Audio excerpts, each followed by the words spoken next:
the sound of a new show. Ooh. Cheers. Mine didn't pop as much. Cheers. Thanks for coming on. Yeah, no problem. Nick's Vancast. Actually, you came up with that name. I did. It was the first thing I could think of. And then I didn't even want to try. I was like, yeah, it works. Yeah, it works. I have enough letters for this board. It works out perfectly. Yeah. I do have a question, though. Why is my name so far from... Were you going to spell out Maxwell, but then you needed to use it down here? Oh, yeah. I've uncovered all your secrets. Welcome to the van, Max. Yeah. I mean, you just kind of showed up in front of my house and said, get in the van. Isn't that a beautiful thing about having a roving recording studio? I can just come to the people. It is, yeah. So what's the deal? Like, what is your plan here? So I've met a lot of people. I've worked in a lot of different jobs, doing video, doing different things. And I've met a lot of really interesting people that inspire me, people who work in different areas, people like yourself. I'm trying to butter you up here. Yeah, thank you. Thank you. And I think that if I'm getting inspired by having all these conversations with people, why not share them with other people? Yeah. Yeah. So then I had this board. Now we got a show. I got the van and coming to the people. We got the show. I realized the other day I've known you for 7 years. 7 years. It's a long time. It is. And so I want to get into what you're up to, what you do. Yes. Who are you? Tell the people. Who am I? Well, I'm Max. We've established that. Yeah, we've established twice at least. See, Matt, it's got my first name that everyone calls me, and then actually has my full name here. It's your IG, so you can blow up. It's my IG. So what do you do, Max? I am a video producer and editor here in the Bay Area, specifically Santa Cruz. What kind of stuff are you making? Who are you working for? Tell us about it. So I work for a company called Impact Creative. We do a lot of commercials in the Bay Area. So do work for companies like Zoom, Poly, she's formerly Plantronics. Zoom. They got crazy. They got big over the last year. Totally. So were you guys already working with them before that, or how did that start? No, they're a fairly new client. They are basically, since they blew up, they are kind of revamping their everything. And so they're like, oh geez, we used to be this small little video call company. Now we need to redo all of our video stuff because we're coming out with new products and things like that. So yeah, I guess they got a lot of money to throw around. That's got to be crazy. Can you imagine? And why was it Zoom? Why wasn't it there were other video things too, like Skype? Why didn't that happen to Skype? People are like, Zoom, we're going with it. Well, the funny thing is Skype used to be so big, but now Skype had the worst user interface of all time for making video calls. And I think Zoom just was so simple. It's like, oh, you just download it and boom, you're in a call with somebody. So I don't know. I don't know why. Don't you wish you would have bought stock in Zoom? Yeah. Are they a public company? I don't know. I think so. I want to say they are. I know nothing about stocks. They're based in Silicon Valley, so. But yeah, most of the time I'm in a dungeon editing away, making commercials. So that's, if you've seen a commercial on about Zoom or Poly or anything like that, I've maybe had a hand in it. So you're one of those companies when people see those high-end commercials, they go, who makes those commercials? It's companies like yours. It's us. Mm-hmm. And it's word of mouth too, because you get like a big client and then it just snowballs from there. They pass on the word and you're like, well, we did Zoom and now we're making videos for NASA. Totally. Whatever. You know, it snowballs. What got you into that? Why are you doing what you do? I feel like every high school student goes through the photography phase of like, all of them. Oh, I'm going to shoot film and I'm gonna get a digital camera. You're a hipster. And go take pictures of railroad tracks. You were homeschooled though, right? I was. What were you? So your class, your mom's the photo teacher? Yes. No. How does that happen? So as a homeschooler, Max homeschool everybody. Yeah, I was homeschooled. I know. And let me just state this right now. The homeschool stereotype is actually absolutely real. Is that a dig on yourself? What does that mean? I mean, yeah, there's some weirdos. There's some weird people out there. So what do you mean? I'm weird, but I'm not like socially awkward weird. Define a homeschooler as best you can.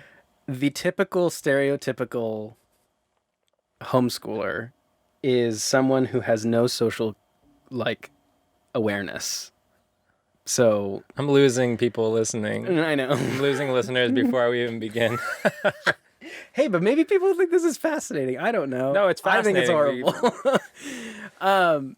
Not that homeschooling your kids is horrible. I'm just saying the. Yeah, are you not a proponent of homeschooling then? No, I think people should school their kids however they see fit. But, well, it sounds like you had interactions with other people. It wasn't you were locked in your dining room. Yeah, so all day. I think the main reason why I didn't become the stereotypical homeschooler is because one, my parents would never allow it. They were like, okay, no, you can't leave the house in sweatpants all the time.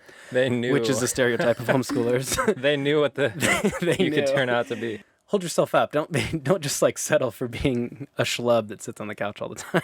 Well, if you think about it, over the last year, the whole country's been homeschooled. Exactly. So does that mean? And actually, we're going to see the ramifications of that. And actually, a couple years from now. It's quite interesting. I mean, I only know this because my mom is still a lot of friends with a lot of homeschool moms, and it's funny because actually now there's a big resurgence in homeschooling. Well, it's forced due to COVID. Well, it's forced, but then I think a lot of parents were like, "Oh, this could, this works for us. Having the kids home all the time is great." Which that is one part of homeschooling that I'm like, it's kind of appealing because it's like normally you just send your kids off to school, you don't see them all day, and then they come back and then it's like you have the small, narrow time where you see them at dinner and they're like, okay, I got to go do homework, or, oh, I'm going to bed. Like, I don't know. For me, it's like now I have a almost a year-old daughter and a son on the way. And for me, it's like I would hate to not have as much time as possible with them. I think it's a balance. That's if you want to the appeal for some people, I think. Yeah. Well, you're a new dad, relatively speaking. Yes, sir. So you're not taking your kids to school yet. No. So maybe by then you're like, tomorrow, okay, time to go to school. I have had enough. Go to work. Start pulling your weight. So have you already decided I'm going to homeschool my kids, or have you decided one way or the other? We haven't decided. Yeah, we don't know. It really just depends on where we end up, because we may not be here in California by the time that the kids are old enough to go to school. That's a good move. So we don't know. And you have another kid on the way. Yeah, we do. Yeah. That's amazing. In a month from Looking now. at your watch. In about half an hour. Let's wrap this up. A month from now. Yeah. How old are you again? 25. That's wild. Mm-hmm. Almost 2 kids. Here I am at 28 in a van. Hey. Talking to you. The van is your baby. That's okay. I'm envious though. It's cool. I mean, what was it like? We got away from talking about your background and video, which we'll come back to. We'll go back. Gosh, I just want to be a dad. Look, I'm like growing out my beard like you. I'm faking it till I make it. But how weird is it seeing little humans that from you? Well, 1 now, almost 2. Yeah. I got married, and I was like, okay, we'll wait a few years to have kids. It didn't happen.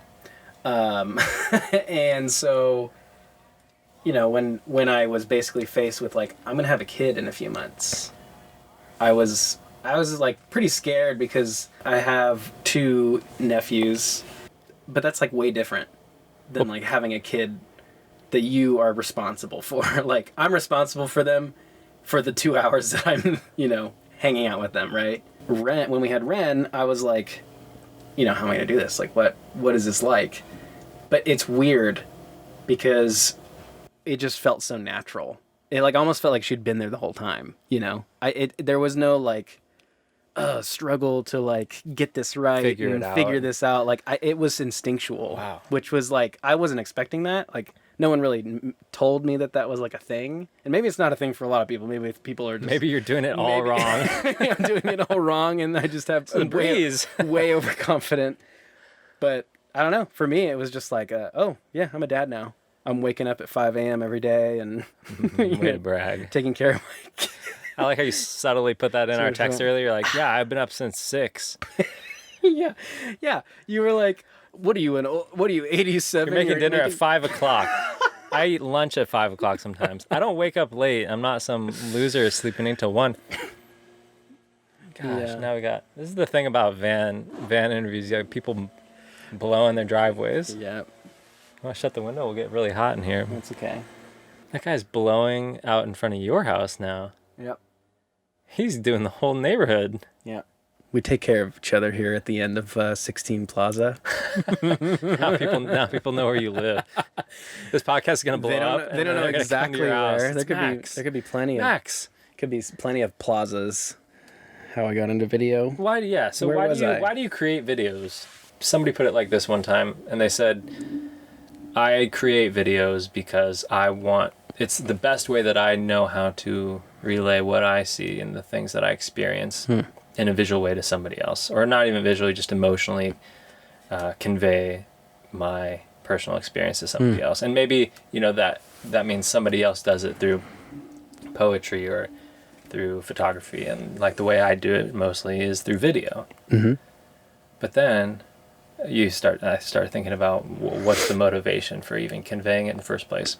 I think what really drew me in the first place to video is telling other people's stories. But why do you want to tell people stories? What's the motivation behind it? I want to tell people stories because I think people are interesting. I think that the everyday Joe who, I don't know, works at McDonald's or something, I think there could be interesting stories even in his life. That also doesn't necessarily have to mean it has to be based off of a real person. Like, I like creating stories too that haven't been made before, or imagining stories that haven't been made before. I think I just like solidifying someone's story into something that can be crystallized. Like when you watch a movie, like back in the old days, that was shot on film, like that shot on film, like that is a physical thing. It's tangible. It's tangible. It's there forever. There's a story here now that wasn't there before. Talking about people, extraordinary stories and circumstances. Ooh. Tyler Gilbert. Yeah. My friend from high school who made it to the big leagues like 10 days ago. First major league start last night. Yeah. Throws a no-hitter. Dang. Shout out Tyler Gilbert. Shout out. Wearing my SLV hat. Got my beard, my camo hat. I'm looking like a redneck, but shout out Tyler Gilbert. That's below. crazy. Yeah. And I texted you before and I was like, SLV boy, doing it. You know the crazy thing about that? So he made the big leagues like 10 days ago. And it's crazy. My friend from high school, he lives in LA, called me and told me. And I watched the highlights that night and I was like, I got to go to the game. He plays for the Diamondbacks. I got to go to the game when they come to San Francisco. So I went to San Francisco and I was like, I'm going to see Tyler. I say, what's up? And he was a relief pitcher. And I go to the game and the game starts and he's not sitting in the bullpen with the relief pitchers. And I'm like, where's Tyler? Maybe he's getting a massage. I don't know. Yeah, because that's where he's obviously doing. I don't know. Those pro athletes, they get massages and whatever. Yeah. Where is he? So I lean over the fence and the pitching coach is there. I'm like, yo, where's Gilbert? And he's like, he's starting this week. So he's in the dugout. And I was like, Tyler got moved to starter? Dang. That's crazy. That's awesome. So I knew a start was coming. And I was with my friend's dad at the game. And I was like, yeah, Tyler's not down there. He's getting the start this weekend. And I was like, I kid you not. I said to the guy, what if he got a no-hitter in his first start? I kid you not. What if he got a no-hitter in his first start? And he said something. He's like, yeah, Nick, that would be pretty crazy, although it's pretty unlikely, obviously. Hey, how the turntables turn. Yesterday, 8 p.m., he texted me. Wow. You are a prophet. Dang. I said that to him. So I'm not going to say it again because next time I say it, he's going to do it again. Yeah, there you go. You don't want to have too much power. Gotta humble him. You don't want to have too much power. That is a true testament to hard work. He's been in the minor leagues for like 6 years. Dang. Hustling. And then was he good in high school? Oh my gosh, we never wanted to face him in practice. He's a beast. Yeah. Got to the big leagues, world changed. And last night, superstar. Yeah, that's cool. Crazy. That's sweet. So crazy. The fact that the last time that somebody got their first start threw a no-hitter. Do you know when the last time was? 1953. Dang. He's the fourth person to do it, and the first time that's happened at the Diamondback Stadium. Wow. Did you watch any of the game? Mm-mm. I mean, No. it was crazy. I feel like the last couple of no-hitters I had seen on TV, there's some crazy defensive plays, but there was a guy who hit in the 8th inning. Like, I thought this ball was a home run. And I was like, Mm. that was a really great game, Tyler. You gave up one hit. It was a home run, but almost no hitter. This guy hits it to the track. Guy jumps at the wall and catches it. Oh my gosh. It's like, that's amazing. nah. And I was sitting where you're sitting. I was sitting there watching it in my van, and I looked at my hands are wet. My hands are sweating. Oh my gosh. It was crazy. So Yeah. What was the score? What was the ending score? 7-0. Oh my gosh. Yeah. Cheers, Tyler. But wow. I mean, So- his name should be up here. No, maybe we'll get him on. Hopefully. Hey. But what's really cool when I was thinking about that last night is that watching him do that, or watching anybody succeed at like a high level, or just overcome obstacles or do something really impressive, it doesn't make me want to go out and become a professional baseball player, although I'd love to do that. But there's something about people doing something really hard and achieving and overcoming that inspires you to want to do it too. Totally. It could be anything. He could be playing baseball at a high level, and it makes me want to be a better filmmaker. Yeah. You know, I see people doing Olympic gymnastics. It doesn't make me want to be a gymnast, but it makes you think, where can I try harder in my own life? It almost has to be to a higher level than normally just like, oh, I'm going to go do this thing. It's going to be really difficult, but like, I'm going to achieve it. It's like a level of continued focus for a long time. Yeah. Focus and hard work. Yeah. And I think that is true for pretty much anything that is worthwhile. I mean, think about it. It's like, oh, I want to be a doctor. Okay. Here's like 10 to 12 years of your life that you're going to be constantly having to be doing your best. Yeah, how many times in your life have you like, I really want to do this thing, and then like 10 days later you're like, nah, I'm going to do a new thing. Yeah, exactly. It's like you love this thing so much and you don't get tired of it and you keep trying hard. I work at the hospital in Santa Clara County. There's some really dedicated doctors there and patients who overcome so much adversity. Yeah. Not just to survive, but to like excel when they have like traumatic injuries. Yeah. It's crazy, the human spirit. Yeah. And again, that goes back to why we produce films.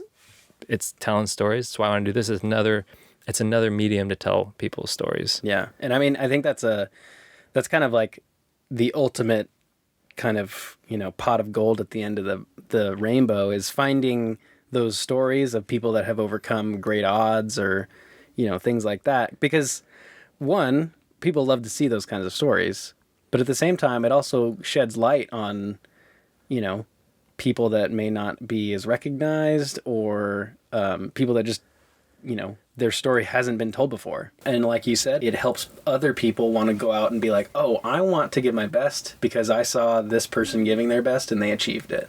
Whatever you do, it doesn't matter. Do everything to the best of your ability and with excellence, whether that's a little bit one day and a lot the next. Don't go out tomorrow thinking I'm going to throw a no-hitter in baseball. Go out tomorrow and say, I'm going to be like a better friend, or I'm going to, do this thing at work that I've been putting off. I'm going to try harder in this area of my life. And that can be your no-hitter, you know? And or even if it is like, I want to hit a no-hitter, but I'm just going to do my best. Yeah, exactly. Yeah. That's all you can do is try your best. It might be something to do with sports or whatever. Yeah. It's just trying as hard as you can. And that's just all there is to it. I think that would make the world a better place if people just tried their best at what they do, because it doesn't have to be physical feats of accomplishment. And there's just something to be said about seeing somebody succeed and everybody wanting to do that too. Yeah. It's infectious. Yeah. And I think a more important thing is not being afraid to fail. Failing is part of the process. It's almost good. It is good. Fail. I mean, it's if you never fail, then you don't know what the worst that could happen.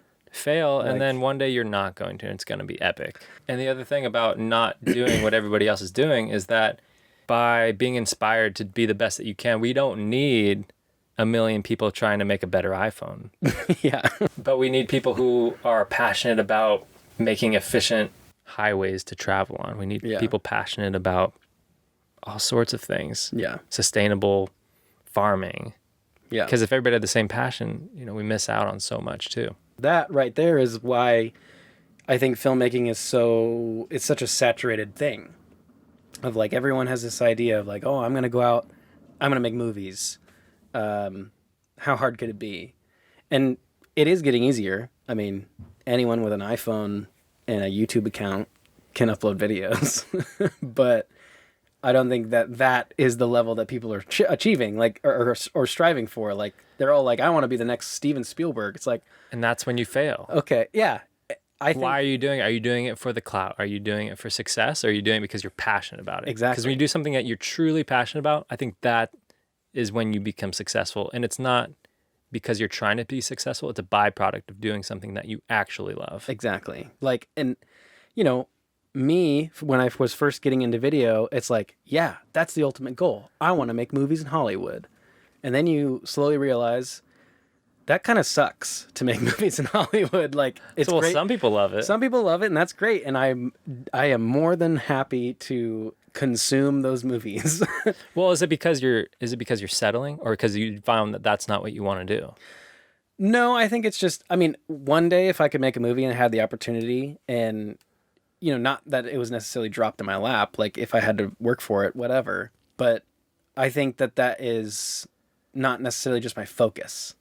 Like, and I think more so it's coming from a position of, again, humility and like trying to be humid. It's getting humid in here. Getting humid in here. Trying to be humble and knowing how lucky I am for what I have done. What other people can say, oh yeah, I've edited, essentially produced a commercial for Google. But you have to want to do it, is what I'm saying.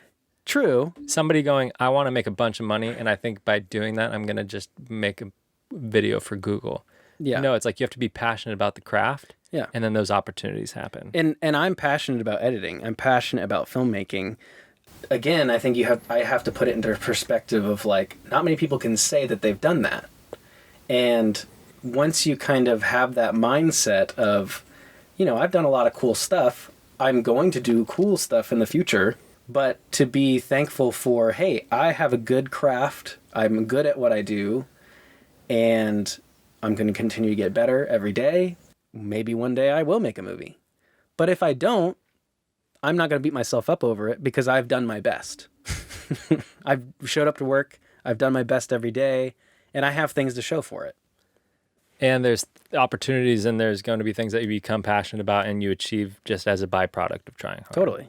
And if it's not what you think that ultimate goal is now, you know, 10 days from now, a year from now, tomorrow, you might say, wow, here's this other thing that I'm working towards now. Totally. I mean, people are fickle people. Like, human beings are fickle. And my passion or dream that I'm striving for today could be different in 10 years, could be different in 5 years, and so on. And I think that it's just important to be fluid. Whether or not I make a movie isn't my end goal. My end goal is to tell stories, to get better at my craft, and to ultimately just have fun. Because at the end of the day, if it's not fun, or if you don't enjoy it, then what's the point, you know? Find what you're passionate about. Keep trying things if you don't know what you're passionate about. And once you do it for the love of what it is, not for the success. Mm-hmm. And I think you'll find whatever it is that you're going to be passionate about, if the goal is not money and, you know, credibility, it's doing something what you're truly passionate about. Yeah. And those things come along with it, credibility and money too, if you are passionate about it. Yeah, because I think if your ultimate goal is fame and fortune, you're never truly going to be happy. And that's in my opinion. No, that's the truth. At the end of the day, how much you get paid doesn't really matter. Now, I'm not saying that you should just settle for, oh yeah, I'll give you $20 and a gift card and shoot my wedding. I did that. I did a wedding once and I got paid a $50 Best Buy gift card. Yeah. I mean, that's kind of like the journey for a lot of filmmakers. That's like kind of young. I appreciate it. That's a coming of age kind of stoked. thing. About 2 16-gigabyte memory cards for that wedding from Best Buy, and paid myself back with the $50 gift card. I think it may have even cost more than that. That's amazing.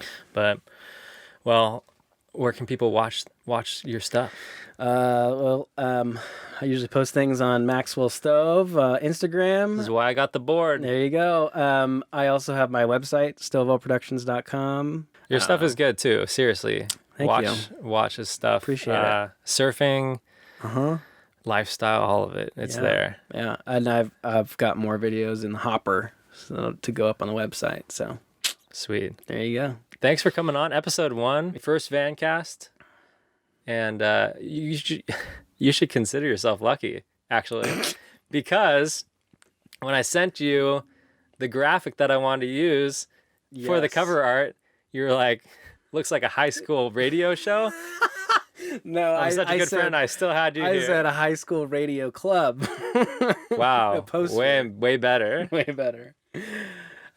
No, it's fine. It's good. That's good. We're making it happen. It's number 1. It's number a work in 001. progress. It's not done yet. So, there's always room for improvement. Thanks for coming on. Yeah, thanks for having me. Talk to you soon. Talk to you soon. I feel like I'm at the tippy top of my game, looking down at